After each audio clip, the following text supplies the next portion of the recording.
이전과는 다른 모습의 학교. 코로나는 우리 모두의 일상을 완전히 바꾸어 놓았습니다. 많은 사람과 마음껏 만나지 못하는 현실은 집콕 생활이라는 다소 우울한 삶의 방식으로 이끌기도 했죠. 하지만 코로나라는 거대한 문제로 인해 우리가 잊었던 것이 있습니다. 바로 환경 문제입니다. 비대면 시대가 길어지며 더욱 심각해진 쓰레기 문제. 우리는 이 문제들을 더 조명해 보도록 하겠습니다. 우리는 평소 우리도 모르는 사이에 많은 쓰레기를 배출합니다. 당신의 일상은 어떠신가요? 여기 한 학생의 일상을 따라가 보죠. 학교로 향하는 중앙씨. 이른 아침이라 식사는 아직이지만 대신 좋아하는 샌드위치 집에서 간단하게 포장해 왔습니다. 학교 카페에서 수업을 듣는 중앙씨. 집에서는 집중이 안 되니 중요한 수업은 꼭 근처 카페에라도 들러서 듣는 편입니다. 수업이 끝난 뒤에는 근처 패스트푸드점에서 식사를 합니다. 가격이 싸고 빠르게 먹을 수 있어 다른 학생들도 자주 방문하는 곳입니다. 간편하게 처리도 가능합니다. 하루의 일정을 마치고 귀가하는 중앙씨. 가는 길에 편의점이 눈에 띕니다. 사야 할 것이 떠오르자 바로 발걸음을 돌립니다. 칫솔에 샴푸에 떨어진 생활용품이 많아 집에 들어가는 길에 늘 사갑니다. 이렇게 중앙씨는 하루를 마무리하고 집에 갑니다. 우리와 다르지 않은 대학생의 일상이죠. 그러나 조금은 다른 시선으로 보니 항상 대수롭지 않게 생각했던 쓰레기들이 생각보다도 많았습니다. 우리는 하루에 버리는 쓰레기에 대해서 얼마나 생각하고 있을까요? 저는 비닐이랑 플라스틱이 제일 많은 것 같아요. 플라스틱인 것 같아요. 집안에만 있다 보니까 배달 음식을 굉장히 많이 시켜 먹게 돼서 플라스틱과 같은 배달 포장 용기들을 되게 많이 사용하게 되는 것 같습니다. 생각은 안 해봤는데 지금 생각해보면 조금 그래도 많은 편인 것 같아요. 제가 배달 음식을 좀 많이 먹어서. 아니요, 버리면서 그렇게까지 생각해 본 적은 없는 것 같아요. 깊이 생각은 안 해봤는데 최대한 그래도 분리배출하려고 재활용 쓰레기는 하려고 노력하고 있습니다. 네, 집에서도 항상 분리배출은 제대로 하고 있고 플라스틱 버릴 때도 라벨은 항상 떼서 버리도록 하고 있습니다. 잘하는 것 같아요. 잘하는데 뭐 그렇게 막 엄청 신경 써서 막 100% 잘한다고는 못하지만 한 평균 이상 정도로 좀 그래도 최대한 노력하고 있어서 잘하는 편인 것 같습니다. 이외에도 중앙대학교 학우들을 대상으로 비대면 인터뷰를 진행한 결과 배달 음식 관련 쓰레기를 가장 많이 배출하는 것 같다고 대답했습니다.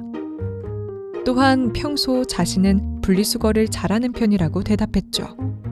그 이유에는 페트병의 라벨을 잘 제거하고 종류별로 쓰레기 가방을 나누기 때문이라는 답변이 많았습니다. 그럼 학생들의 실제 쓰레기 배출은 어떨까요? 학교의 청소를 담당하시는 노동자 조승숙 씨를 모셔 이에 대한 인터뷰를 진행해 보았습니다. 네, 미화하고 있어요. 분리수거하는 데가 제일 힘들거든요. 커피를 먹으면 커피를 다 안 먹고 그냥 반쯤 남겨요.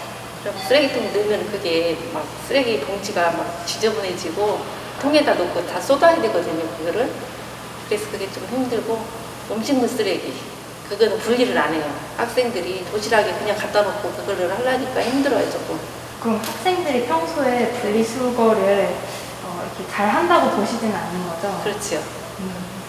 커피 통하고 그 분리수거하는 그 음식물 쓰레기 그게 제일 많은 것 같아요. 그냥 막 썩는 거지. 아무데나 갖다 통에다 그냥 분리수거 좀 잘 해줬으면 좋겠어요. 다른 거는 바라는 건 없고 분리수거 그게 제일 힘든 것 같아요.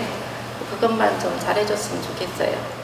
일반적인 학우들의 인식과는 달리 중앙대 내의 분리수거는 제대로 지켜지지 않고 있었습니다.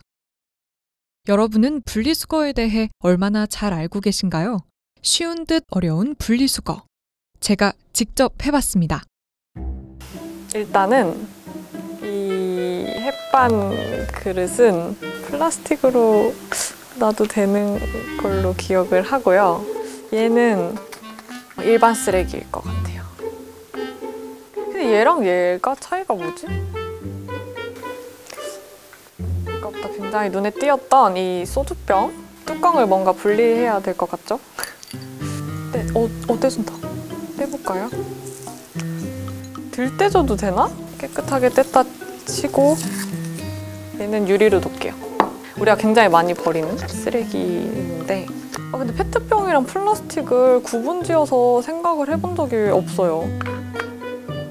얘는 일반 쓰레기에 놓겠습니다. 갈 길이 멀다.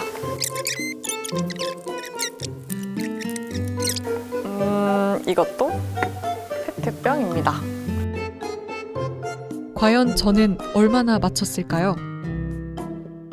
콜라병이랑 생수병은 잘 분리하셨어요. 페트병이 맞고 유색 페트병 같은 경우에는 플라스틱으로 해야 돼요. 진짜요? 그럼 이게 여기로? 커피 네. 나는 일단은 애매로 보내야 됩니다. 어떡해. 나 처음에 제일 자신있게 한 건데 이게 애매였다니. 네, 여기로.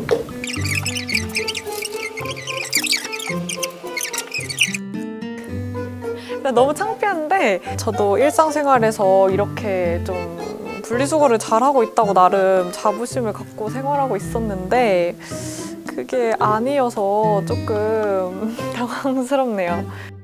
여러분은 얼마나 맞히셨나요? 먼저 페트병은 페트병끼리 따로 분류합니다. 페트병 뚜껑은 플라스틱이므로 분리해서 배출해야 합니다. 투명 페트병과 유색 페트병은 분리 배출 방법이 다른데요. 색이 들어간 유색 페트병은 불순물이 섞여 있어서 플라스틱으로 배출해야 합니다. 무늬와 색상이 있거나 비닐이 코팅된 스티로폼은 일반 쓰레기로 분류해야 합니다. 이런 올바른 분리수거만으로도 재활용률은 크게 늘어날 수 있습니다. 쓰레기 1톤이 연소될 때마다 약 1.1톤의 이산화탄소가 대기로 방출된다고 합니다. 만약 재활용 재료를 사용한다면 이러한 이산화탄소 배출량을 대거 감소시킬 수 있습니다. 전 세계 평균 재활용률이 65%까지 증가한다면 2050년까지 2.8기가톤의 이산화탄소 배출을 피할 수 있다고 합니다. 한국은 이미 재활용 강국으로 통합니다. 한국의 통계상 재활용률은 62%나 됩니다. 하지만 전문가들이 추산한 한국의 실질 재활용률은 62%가 아닌 40% 정도였습니다. 어째서 이런 간극이 생겨난 것일까요? 그 비밀은 실제로 재활용되지 않고 버려지는 쓰레기들에 숨겨져 있었습니다. 통일된 분리배출 체계가 아직 잘 마련되어 있지 않기 때문에 재활용이 잘 되지 않고 그냥 방치되거나 소각되는 폐기물이 많아서 자원순환이 잘 되지 않는 게 제일 큰 문제인 것 같아요. 플라스틱 튜브나 볼펜은 원칙적으로 플라스틱으로 분류되나 실제로는 재활용이 어렵습니다. 커피 전문점 등에서 사용하는 일회용 플라스틱 컵은 플라스틱 분리배출로 표시되어 있어도 업체마다 재질과 크기가 달라 재활용장에서 선별되지 못하고 대부분 일반 쓰레기로 폐기됩니다. 즉석밥 용기도 내열성을 높이기 위해 여러 재질을 혼합한 제품이기 때문에 일반 쓰레기로 분리됩니다. 이렇게 라벨이 잘 떼어지지 않는 제품들도 재활용을 어렵게 만드는 요소 중 하나입니다. 노력만으로는 극복할 수 없는 문제들. 이를 극복하기 위해선 분리수거를 향한 우리의 지속적인 관심이 필요합니다. 실제로 재활용되지 않고 버려지는 일회용 컵에 대해 정부는 내년부터 일회용 컵을 모두 페트로만 제작하게 하는 정책을 실시했습니다. 이 외에도 기업들은 재활용이 어려운 포장용기를 바꾸는 데 힘쓰고 있습니다. 분리수거에 대한 사람들의 관심이 높아진다면 자연스럽게 제도 정착으로 이어지겠죠. 여기에 우리의 실천이 더해진다면 환경보호를 향한 성공적인 첫걸음을 내딛었다고 말할 수 있지 않을까요?